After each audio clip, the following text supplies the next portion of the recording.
sepuh para bapak sadaya, sim abdi ngadeg dina ieu tempat hapunten kasadayana, terutama ka para guru-guru sanes bade ayeuna nyarios atanapi ngaos mung ieu mah sekadar ngalaksanakeun tugas kakuduan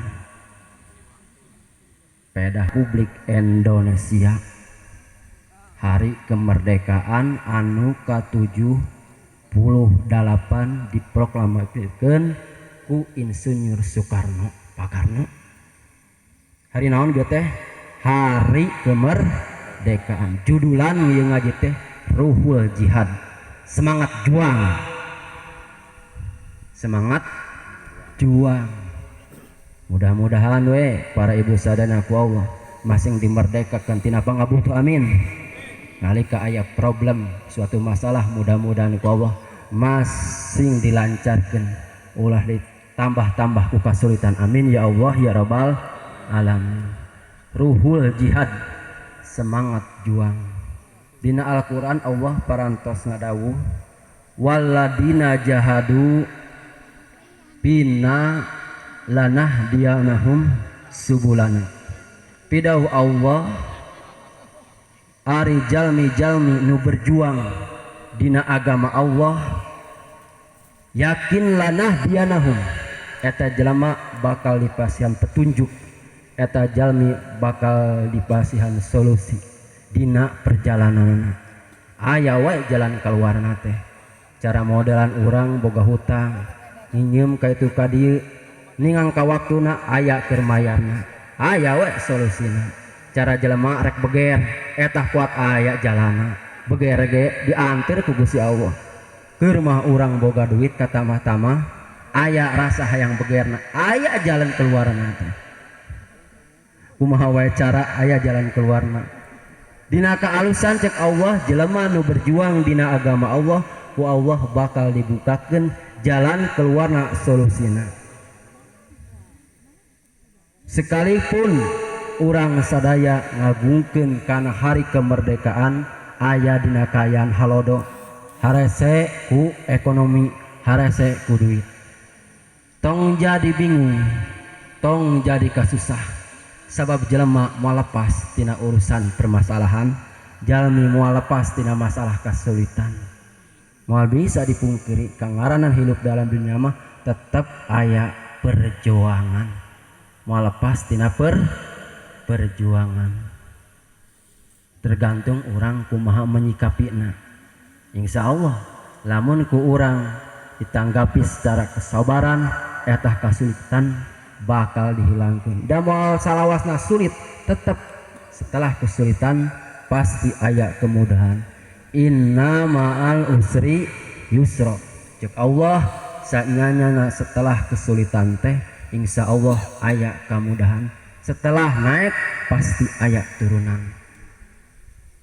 Ngan urang mah kitu ibu bapak sok ningali batur teh nempona teh mudah we, ningali batur bungahna we.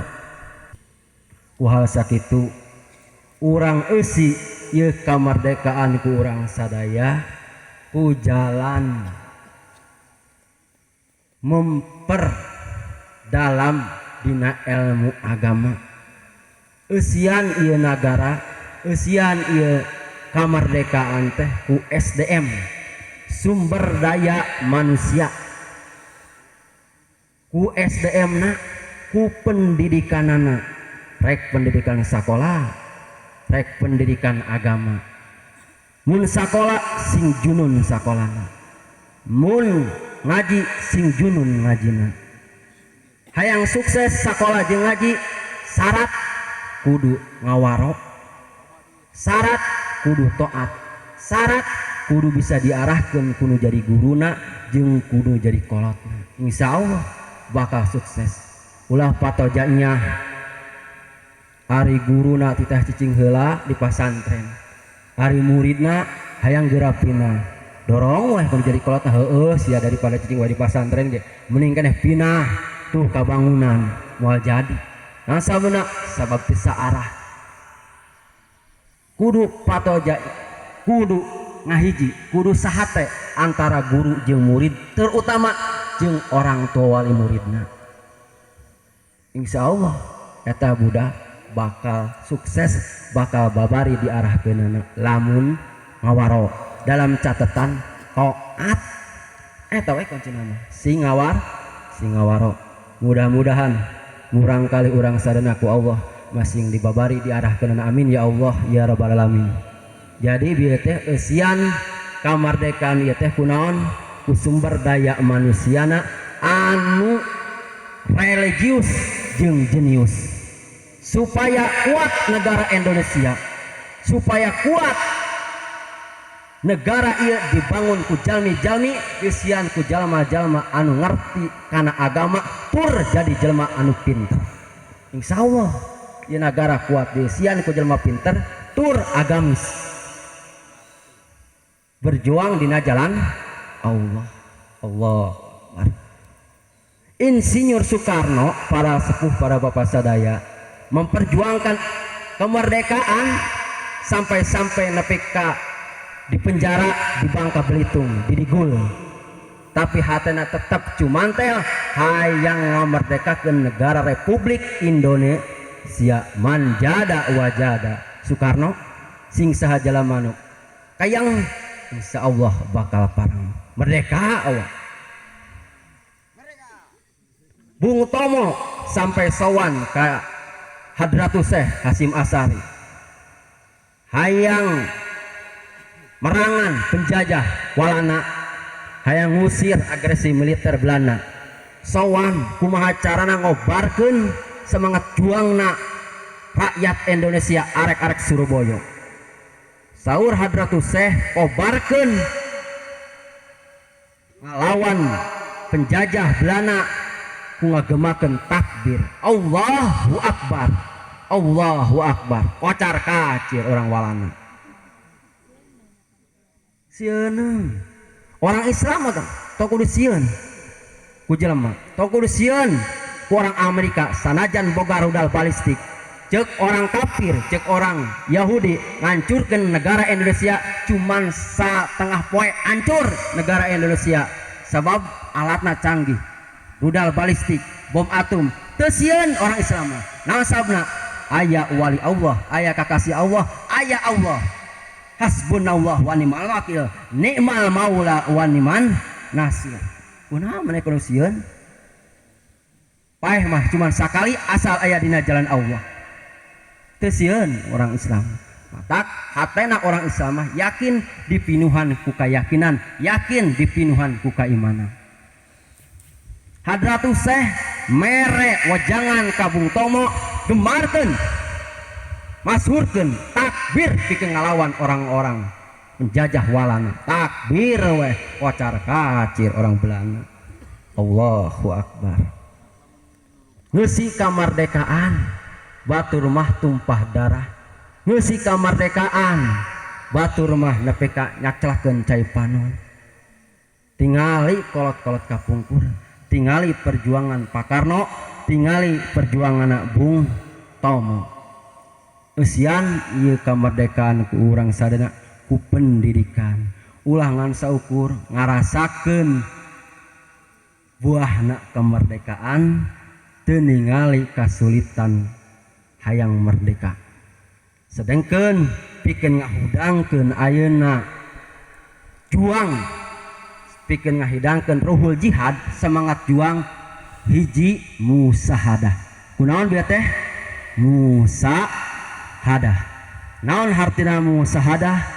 Hartosna musahadah teh nyaksikeun, nginget-nginget, ngeling-ngeling, ingat-ingat, ingat haul bapak kuring, ingat karena jasana, mengenang jasa, ingat-ingat karena perjuangan pahlawan kapungkur, ngayakeun tabligul Islamiyah dina acara kemerdekaan anak musahadah, nyaksikeun, ingat-ingat.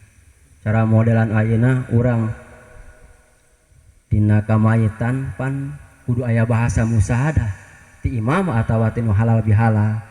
Kumaha cek bahasana imam lamun keur musahadah kana mayit?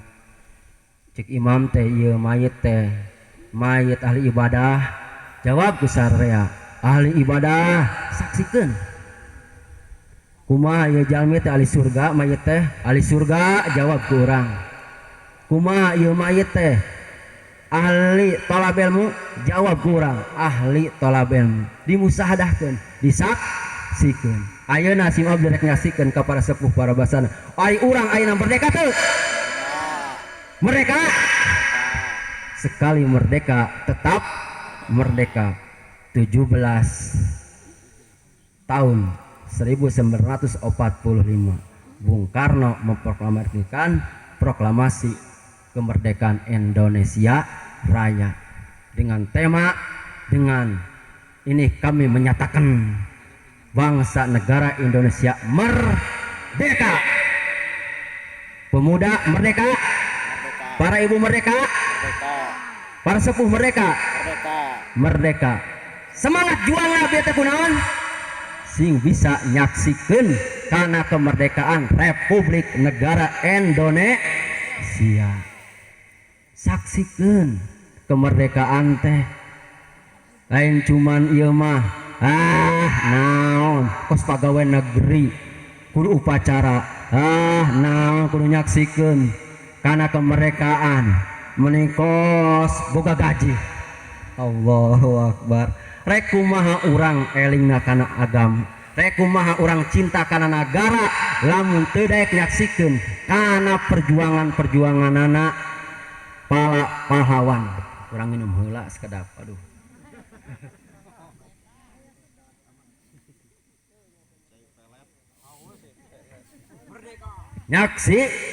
nyaksikeun enjing 17 Agustus upacara saksian ku urang kumaha kemerdekaan teh kieu geuningan di kapang teh upacara siap si komando disaksikeun ku urang tuluy dibaca proklamasi kemerdekaan kitu cara mengenang jasa lain ayeuna mah nu kabayang teh ku barudak naon rasa geunahna we teu dibayangkeun rasa sulitna baheula hayang merdeka carana musahadah saksikeun kemerdekaan negara Republik Indonesia musahadah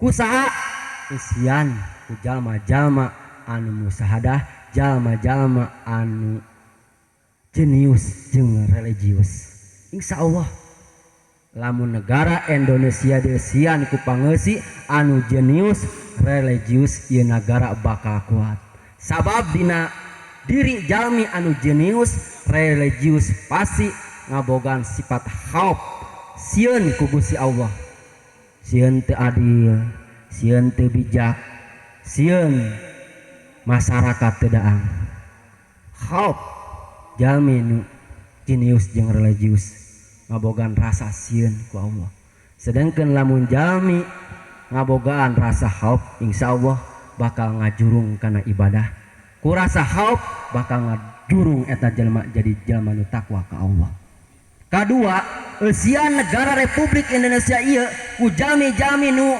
jenius jeung religius anu ngabogaan sifat roja naon sifat roja teh rasa ajrih ka pangeran alhamdulillah boga pangeran Allah matakan berjiwa seorang pemimpin Indonesia keur agama Buddha ibadah ke tempat budhana keur agama Kristen asop ka gerejana ibadah keur agama Islam asop ka masjid eusian masjid insyaallah ibadah masing-masing karena agama masing-masing ieu negara insyaallah bakal jadi negara baldah thayyibah warabun ghafur naon sabda orang kafir ibadah orang Islam ibadah da sieun ku pangeranna masing-masing insyaallah dieusian ku jalma-jalma anu jenius jeung religius sifat roja anu ngajurung kana husnudon ka Allah sifat roja rasa ajrih ka pangeran alhamdulillah boga Allah la haula wala quwata illa billah aliyil adim ti ayat eusina negara Indonesia terapkeun di diri urang kudu ngabogaan rasa sok hobo minallah pangeusi negara Indonesia teh kudu jalmi-jalmi nu cinta ka Allah, jalmi-jalmi anu rindu ka Allah, jalmi-jalmi anu hayang ibadah ka Allah. Insya Allah ya negara teh aman. Al amanu min zawalil iman. Aman itu karena aya iman. Moal aman nasabna imanan. Daek sote pokok imana leungi. Daek sote korupsi sabab imana ditinggalkeun. Lamun jalma iman insya Allah moal daekeun korupsi. Nasabna aman aya imanan. Mudah-mudahan orang sadayana masing ku apa sih? Ku Allah sifat roja amin masing dipasihan ku Allah, sifat khauf sieun ku Allah masing dipasihan ku Allah, jalma anu rindu ka Gusti Allah. Amin ya Allah ya rabbal alamin. Kunaon pangna kudu hubu minallah, kudu ngabogan sifat rindu ka Allah, sifat sono ka Allah supaya anteng dina sagala rupana. Ari sono mah, ari rindu mah gagawe di balai desa anteng, ari sono mah ari resep mah, ari hobi mah da ku hobi mah pan eleh lain nguseup nguseup sanajan digembrong kurngit dedeng nasabna da eleh ku hobi. Main bola di Tegal Buleud disusul nasabna da hobi. Allahu Akbar. Jadi kudu aya rasa resep hubbu minallah. Insyaallah negara Indonesia bakal aman tentram ku jalmi-jalmi nu cinta ka Allah. Amin ya Allah ya rabbal alamin. Pidauh ulama haddun nafsi bil maksiat, kauntungan tina hawa nafsu mah ku maksiat.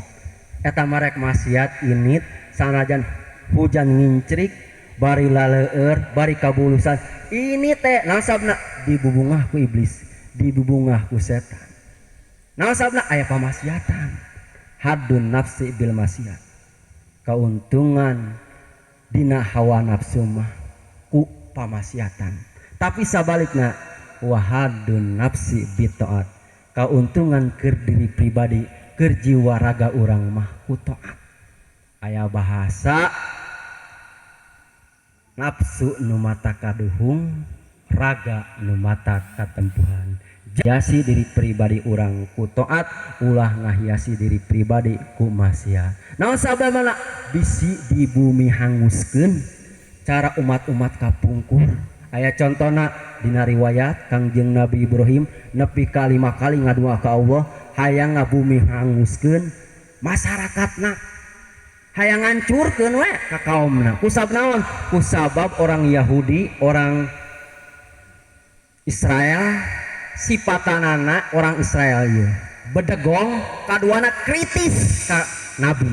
Ka Nabi geus aya bede tuna kritis ka Nabi teh. Tekop kesalahan Nabi kritik ngomongkeun jeung ngomongkeun komo lamun kasalahan gede mah kasalahan leutik jadi geus aya ti dituna mata kabeh dina tong aneh kiai kasalahan sautek saeutik dipi omong komo lamun gede cak ning eueuh sapoe ka mana ya kiai teh cih rawatan eta meunang cara kalabaju tidak ngarawatan kiai. Kritis ya Allah ari kasalahan kiai para